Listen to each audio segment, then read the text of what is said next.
اور جب وہ دعا کر رہے تھے تو روح القدس سے مامور ہو کر خدا کا کلام دلیری سے سننے لگے۔ آج کی پہلی تلاوت رسولوں کے اعمال اس کا 4 باب 23 آیت سے لے کر 31 آیت تک۔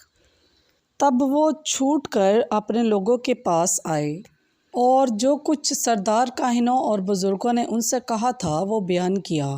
جب انہوں نے یہ سنا تو ایک دل ہو کر خدا کے حضور آواز بلند کی اور کہا، اے مالک مطلق، تو وہ ہے جس نے آسمان اور زمین اور سمندر اور سب کچھ جو ان میں ہے پیدا کیا۔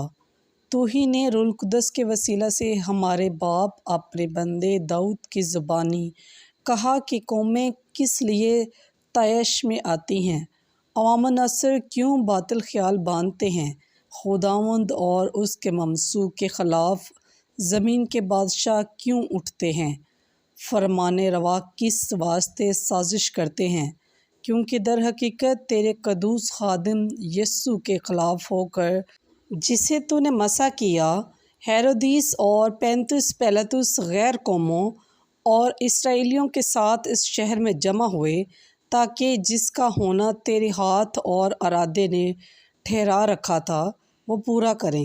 اب اے خداوند ان دھمکیوں کو دیکھ اور اپنے بندوں کو یہ بخش کہ وہ کمال دلیری سے تیرا کلام سنیں، اس میں کہ تو اپنا ہاتھ شفا دینے کو بڑھائے اور تیرے قدوس خادم یسوع کے نام سے کرشمے اور معجزے ظاہر ہوں۔ اور جب وہ دعا کر چکے تو وہ مکان جہاں وہ جمع تھے ہل گیا اور وہ سب روح القدس سے مامور ہو کر خدا کا کلام دلیری سے سننے لگے۔